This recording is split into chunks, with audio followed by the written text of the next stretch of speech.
반갑습니다. 오늘 여러분들과 함께 구속사를 공부할 정호상 목사입니다. 오늘 저와 함께 구속사에 대해서 공부를 할 텐데, 하나님의 구원 계획이 어떤 것인지 한번 살펴보도록 하겠습니다. 먼저 말씀을 한번 보도록 하겠습니다.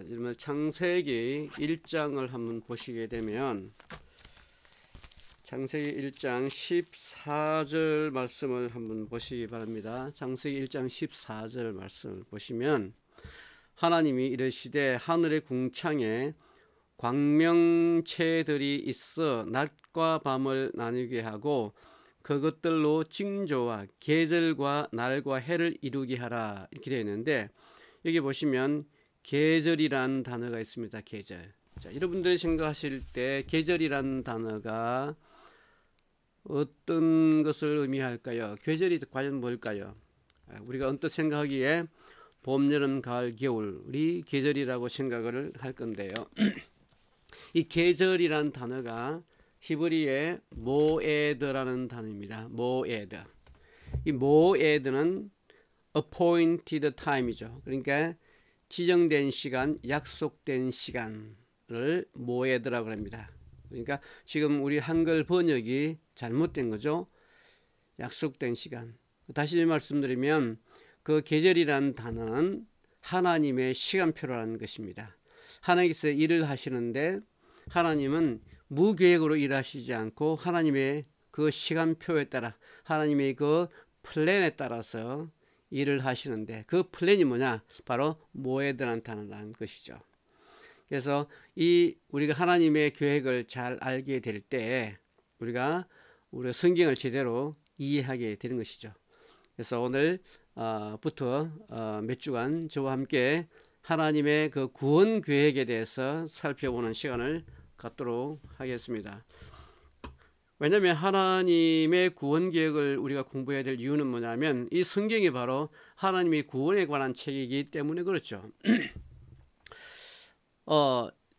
많은 사람들은 성경을 어떤 사회적 접근으로 보는 사람도 있습니다. 사회학적인 관점에서 보는 사람도 있고, 정치학적인 관점에서 보는 사람도 있고, 문화적 관점에서 여러 가지 보는 관점이 다르죠. 그러다 보니까 해방신학도 나오게 되고, 여성신학도 나오게 되고, 이상한 벨로모 신학이 다 나오게 되죠.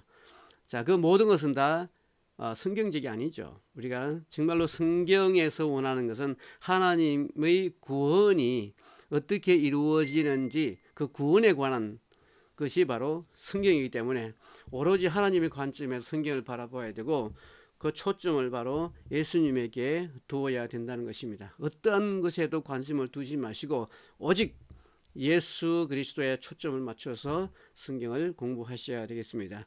성경을 이렇게 보시다 보면 또 계속해서 쓸데없는 복 이야기, 복 이야기 다 이해가 충분히 갑니다. 저는 담임 목사가 아니기 때문에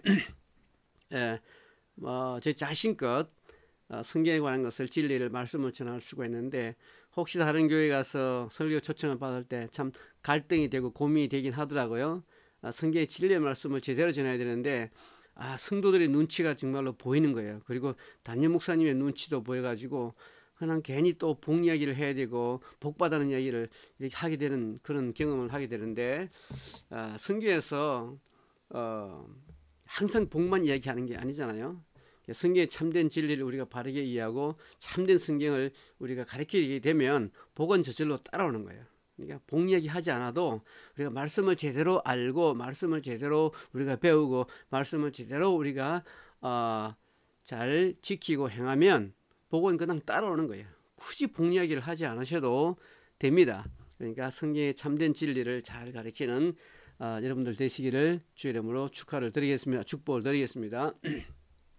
자, 과목은 History of Salvation이니까 구속사가 되겠죠. 하나님의 구원의 역사가 되겠고, 3학점이 되겠습니다. 자, 구속사를 공부하는 목적이 뭐냐면 구속사의 의미가 무엇인지 일단 우리가 무엇인지 이해를 하게 되겠죠. 그리고 구속사의 관점에서 성경을 우리가 바라볼 수 있고 구속사의 관점에서 성경을 설명할 수가 있게 되겠죠.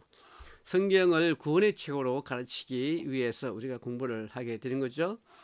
성경 전체적인 구조를 우리가 이해할 수가 있게 됩니다. 그러니 자, 여러분들 다시 한 번 더 성경을 읽으실 때 구속사적 관점에서 성경을 다시 한 번 더 재조명해보는 그런 시간들을 갖기를 바라겠습니다. 자, 그러면 구속사의 관점으로 우리가 공부했을 때 어떤 유익이 있을까? 우리가 이렇게 공부하시다 보면 하나님의 그 전능하심, 하나님의 그 위대하심을, 하나님의 그 권능을 우리가 제대로 드러낼 수가 있게 됩니다. 그리고 우리가 그리스도 중심의 신앙으로 견고하게 우리가 설 수가 있죠. 그리고 그 하나님의 그 은혜가 얼마나 위대하고 하나님의 그 사랑이 얼마나 대단한지를 우리가 정말 깊이 있게 깨닫게 되는 그런 경험을 하시게 될 겁니다. 그리고 이제 우리가 모든 어떤 사단의 유혹이라든지 사단의 어떤 괴락들을 이런 시험들을 유혹들을 우리가 이겨낼 수 있는 능력을 갖게 될 것입니다. 자, 여러분들과 함께 좋은 시간들 갖기를 바라고 여러분들 이제 공부를 하실 때 졸업하시기 전에 반드시 성경을 3번 이상 읽으셔야 됩니다. 1년에 한 번, 적어도 1년에 한 번 정도는 읽으셔야 되겠죠. 그리고 구속과 관련된 책을 이렇게 좀 읽어보시기 바라겠습니다. 구속과 관련된 책들이 여러분들 서점에 뭐 있으니까 그것은 각자 여러분들께서 구해서 한번 참고를 해보시기 바라겠습니다. 그리고 그래서 수업을 우리가 뭐 온라인 수업을 안 하니까 이 동영상을 잘 보시고 이 영상을 보시고 독후감을 이렇게 짤막하게 써 주시면 제가 도움이 되겠죠. 여러분들 공부를 정말 하고 있는지 안 하고 있는지를 보게 될 텐데 여러분들 책을 하나 소개를 해 드릴 텐데요. 이게 구속사와 성경 해석이라는 책이 지금 서점에 나와 있습니다. 한글로 이렇게 번역이 되어서 게라드스 보서의 그 저자가 쓴 책 제목입니다. 구속사와 성경 해석. 자, 이것을 이제 보시고 이 책에 관한 내용을 짤막하게 여러분들 뭐 한 페이지도 좋고 2페이지도 좋으니까 이 책 내용이 좀 분량이 많지는 않지만 내용이 많으니까 쭉 읽어보시고 정리를 해서 보내주시면 자, 그걸로서 여러분들 점수를 채점을 매기도록 하겠습니다. 자, 그러면 구속사를 시작하기 전에 먼저 질문을 한 가지 드려보겠습니다. 자, 이새줄기에서 한 싹이 나오는데 그 뿌리에서 한 가지가 나서 결실을 할 것이다 라는 대목이 이사야 11장 1절에 나와 있죠. 그러면 여기서 말하는 한 싹이 과연 무엇이고 또 한 가지가 과연 무엇일까라고 하는 것이죠. 자, 물론 여러분들 답을 너무나 잘 알고 계십니다. 이것이 바로 예수님에 관한 메시아에 관한 내용이라는 것을 우리가 너무나 잘 알고 있죠. 자, 우리가 성경을 바라볼 때 이제 예수님의 관점에서 메시아적 관점에서 또 구속사적 관점에서 성경을 계속 읽다 보면 성경의 어떤 맥을 여러분들이 잡을 수가 있을 것입니다. 자, 이제 출발을 해볼까요? 누가복음 24장 44절을 보시게 되면 한번 보실까요? 누가복음 24장 44절 말씀을 한번 보시기 바랍니다. 그게 보시면 이렇게 나와 있죠. 모세율법 구약이죠. 그리고 선지자의 글 역시 구속입니다. 구약이죠. 그리고 시편 역시 구약이죠. 다 구약에 관한 이야기를 하고 있습니다. 모세율법과 선지자의 글과 시편에 나를 가리켜, 그러니까 예수님이죠. 예수님을 가리켜 기록된 모든 것이 이루어져야 하리라 이렇게 말씀하고 있습니다. 그러니까 구약을 읽으실 때 예수님에 관한 내용이 어떤 것인지를 우리가 이제 증명을 해줘야겠죠. 실제로 구약 속에 예수에 관한 내용이 있는지 없는지를 우리가 살펴볼 겁니다. 자, 확인을 해드리겠습니다. 이제 유대인들에게 있어서 성경을 분류할 때 이렇게 모세율법, 그다음 선지서, 시편 이게 세 개로만 구별하죠. 우리가 영어 우리가 배울 때는 이제 역사서가 포함이 되어 있죠. 유대인들의 관점에 있어서 역사는 없는 거예요. 왜 그런가 하면 역사라고 하는 것은 그 예언의 성취로 보기 때문에 역사로 따로 구별을 하지 않고, 그래서 예수님도 유대인의 관점에서 세 가지로 분류를 한 거죠. 모세율법과 선지자의 글과 시편이라고 세 개로 분류를 한 게 됩니다. 여기다가 이제 역사서로 따로 이렇게 분류를 해도 뭐 상관은 없습니다. 또 성경 하나를 더 보겠습니다. 요한복음 5장 39절을 한번 보세요. 요한복음 5장 39절을 보시게 되면 아마 잘 아시는 분도 계실 건데요. 너희가 성경에서 영생을 얻을 줄 생각하고 성경을 연구하거니와 이 성경이 곧 내게 대하여 증언하는 것이다. 그러니까 여기서 말하는 이 성경이라고 하는 것은 구약 성경일까요? 아니면 신약 성경일까요? 예수님 당시에는 아직 신약 성경이 정경으로 아직 채택이 되지 않았기 때문에 당연히 구약 성경이죠. 그러니까 구약 성경이 바로 곧 내게 대해서, 바로 예수님에 대해서 증언하는 것이다 라고 하는 것이죠. 그래서 이것들이 실제로 그런지 아닌지 우리가 증명을 한번 해보도록 하겠습니다. 같이 성경을 우리가 하나하나 살펴보면서 구약에 얼마나 많이 예수님에 관한 기록들이 있는지 살펴보는 것도 재미있을 거라고 생각이 되어집니다. 그리고 우리가 구속사를 공부할 때 중요한 것 중에 하나가 바로 요한복음 사도행전 20장 28절 보십시오. 사도행전 20장 28절을 보시게 되면 너희는 자기를 위하여 또는 온 양떼를 위하여 삼가라. 성령이 저들 가운데 너희로 감독자를 삼고 하나님이 자기 피로 사신 교회, 이렇게.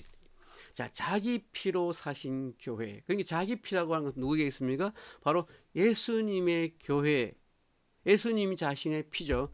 예수님께서 친히 피를 흘리시고 예수님 자신의 피로 사신 교회, 이렇게 기록이 되는 거죠. 그러니까 교회는 예수님의 피값으로 사신 예수님의 교회가 되는 것이죠. 그래서 구속의 중요한 도구는 뭐냐? 바로 예수님의 피, 어린 양의 피가 되는 것이죠. 그러니까 피가 없이 구속은 있을 수가 없다. 그래서 이제 피에 중요한 하나의 초점을 맞추게 될 것입니다. 염소와 양의, 또 염소와 송아지의 피로 아니하고, 히브리서 9장 12절 말씀을 참고하십시오. 히브리서 9장 12절 말씀에 염소와 송아지의 피로 아니하고 오직 자기 피로, 다른 어떤 것도 아닌 자기 피로, 그러니까 예수 그리스도의 자신의 피로 영원한 속죄를 이루사 단번에, 그죠? 단번에 성소에 들어가시느니라. 그래서 구속의 중요한 도구가 뭐냐? 바로 예수 그리스도의 피라는 겁니다. 자기 자신의 피라는 것이죠. 어느 누구의 피도 아닌 예수님께서 친히 흘리신 어린 양으로 오신, 완전한 제사 제물로 오신 그 어린 양의 피로 구속이 이루어진다는 것을 성경에서 말씀해 주고 있습니다. 자, 이제 성경에 보시면 그 구속사에 관한 여러 가지 예언들을 이렇게 보여주고 있는데, 그 예언들 중에 하나가 이제 바로 창세기 3장 15절 말씀이죠. 창세기 3장 15절 말씀을 보기 전에 먼저 창세기 2장을 한번 보시면, 창세기 한번 말씀을 보십시오. 창세기 3장 15절 그 이전에 7절을 한번 보시게 되면, 이에 그들의 눈이 밝아져 자기들의 벗은 줄 알고 무화과 나무 잎을 엮어 그죠? 치마로 삼았더라. 그러니까 아담과 이브가 범죄한 이후에 자기 부끄러움을 가리기 위해서 무화과 잎으로 이제 계속 가리게 되는 거죠. 무화과 잎으로 가리니까 뭐 하루 이틀은 상관이 없겠죠. 또 계속 마르고 또 하고 또 마르고 뭐 끊임없이 아무리 옷을 만들어 입어도 소용이 없는 거죠. 계속 말라고 또 하고 또 하고. 그래서 이것을 이제 안타깝게 여긴 하나님께서 찾아오십니다. 찾아오셔서 이제 가죽옷을 만들어 입히시죠. 여기서 말하는 무화과 나무 잎. 그래서 저희가 지금 좀 더 깊이 들어가면 여러분이 또 어떻게 생각하실지 모르겠는데 무화과 나무 잎에 대한 상징적인 의미가 무엇일까? 이것도 한번 생각해 볼 수가 있겠고요. 그리고 가죽옷에 대한 상징적인 의미가 무엇일까를 한번 또 비교를 해볼 수가 있겠죠. 자기의 노력으로 아무리 부끄러운 모습을 가리려고 하지만 소용이 없는 거죠. 그래서 하나님께서 양의 가죽, 성경에 기록이 되어 있지 않지만 아마도 양의 가죽이 아닐까. 바로 이것은 예수님의 예표로 등장하는 그 가죽옷, 그 가죽옷으로 영원히 아담과 이브의 그 부끄러움을 완전히 덮어버리죠. 제가 완전히 사라진 것은 아니죠. 그냥 이제 덮습니다. 그것이 하나님의 은혜가 되는 거죠. 하나님의 은혜로 아담과 이브를 이렇게 품어줍니다. 이것도 상징적인 의미가 있는 것이죠. 우리가 이것을 바라볼 때 모세를 한번 생각해 볼 수가 있는데요. 가끔씩 이런 질문을 받습니다. 모세가 왜 가나안에 들어가지 못했을까? 대개 대답이 불순종해서 못 들어갔다고 얘기를 하죠. 우리가 순종과 불순종에 관해서 이야기를 하자면 이스라엘 백성들이 더 불순종했지. 모세는 정말로 가장 의로운 사람이라고 성경은 표현하고 있습니다. 가장 순종적인 사람이고, 그러니까 성경을 우리가 접근할 때 이런 윤리적인 관점에서 자꾸 성경을 이렇게 접근하다 보니까, 그리고 이건 불순종, 순종 이런 얘기가 자연스럽게 나오게 되는데, 제가 앞에서 말한 그 무화과 나무 잎을 이야기를 했잖아요. 이 무화과 나무 잎은 바로 율법의 어떤 상징적인 의미를 내포하고 있습니다. 그러니까 율법으로서는 우리가 구원을 받을 수가 없다라고 하는 것을 보여주고 있는 것이고, 모세 역시 율법은 모세로부터 왔기 때문에 모세도 하나의 율법의 어떤 상징적으로 보는 견해가 많이 있죠. 그래서 율법으로서는 하나님 나라에 들어갈 수가 없다라고 하는 것을 두 무화과 나무 잎과 모세가 가나안 땅에 들어가지 못한 것으로서 보여주고 있고, 그렇지만 하나님께서 자기 독생자를 보내심으로 예수 그리스도의 그 피 흘리심으로 해서 은혜로 우리가 구원을 받고 가나안 땅에 들어갈 수가 있는 것이죠. 그러니까 새로운 법이 주어지는 것이죠. 옛 언약을 다 버리시고 이제 새로운 언약을, 새로운 약속을, 새로운 천국을, 이게 새 하늘과 새 땅을, 구약과 신약의 대표적인 표현 중에 하나가 바로 새 언약이죠. 그리고 새 하늘, 새 땅, 그리고 다 모든 것이 이제 그리스도 안에서 새롭게 되는 것을 성경을 통해서 발견하게 됩니다. 이게 은혜는 그리스도로부터 오고 율법은 모세로부터 왔다 그러죠. 그러니까 그 무화과 나무 잎은 율법의 상징으로 보는 것이죠. 역시 모세도 율법의 상징으로 보는 것입니다. 그래서 율법으로서는 구원을 얻지 못하고 천국에 들어갈 수가 없지만 하나님의 온전한 은혜에 의해서 우리가 영원한 천국을 들어갈 수가 있다 하는 것을 우리가 배울 수가 있는 것이죠. 그래서 창세기 3장 15절 말씀을 우리가 원시복음이라고 너무나 잘 알고 있습니다. 여기 보시면 두 부류가 이렇게 등장을 하게 되는데요. 여자의 후손과 그리고 뱀의 후손 두 부류가 등장을 하게 되고, 여자의 후손이 뱀의 머리를 상해한다는 것은 치명적인 상처를 주는 것이죠. 그래서 영원한 승리를 이미 여기서 보장받게 되는 것이죠. 그러면서도 사단의 공격은 계속됩니다. 치명적이진 않지만 끊임없이 발꿈치를 물게 되고 상하게 할 것이다 라고 하는 것이죠. 이것이 이제 두 뱀의 원수와 뱀의 후손과 여자의 후손의 영적 싸움이 이제 여기서부터 시작이 되는 겁니다. 그러니까 성경 전체의 역사는 전쟁사라고 볼 수 있죠. 하나님의 백성과 여자의 후손과 또 마귀의 후손, 이 사단의 후손과의 영적 대결, 싸움, 하나의 전쟁터 속에 우리가 살게 있게 된 것이죠. 그래서 이미 승리했지만 완전한 승리가 아닌, 그래서 already but not yet 이라는 어떤 신학 용어가 이렇게 생기게 된 것입니다. 자, 우리가 성경의 주제를 여러 가지 관점에서 우리가 볼 수가 있는데요. 에베소서 3장 9절 말씀을 보니까 영원부터 만물을 창조하신 하나님 속에 감추어진 비밀의 경륜, 이것이 어떤 것을 드러내게 한다. 그렇죠. 하나님 속에 감추어져 있던 그 비밀의 경륜, 이것이 바로 뭐냐? 이것이 바로 구원 계획이죠. 하나님께서 어떻게 구원을 이끌어 가시는지 그 구원의 계획을 아는 것이 우리의 성경 공부의 주요 목적이 되겠죠. 이것이 바로 비밀의 경륜입니다. 자, 구원 계획이 뭐냐? 바로 이와 같은 것이죠. 부모가 잃어버린 자식을 찾는 것처럼 계속해서 하나님께서 잃어버린 자식을 찾게 되는데, 이것이 이제 이 내용이 신약에 오면 탕자 이야기에서도 등장을 하게 되고, 또 요한복음 21장에 보면 5장에도 같이 기록이 되어 있습니다. 좀 나중에 비교를 할 텐데요. 물고기 잡는 사건이 나오게 되는데, 물고기 잡는 사건에 숫자가 등장을 하게 되죠. 153이라는 숫자가 등장을 하게 됩니다.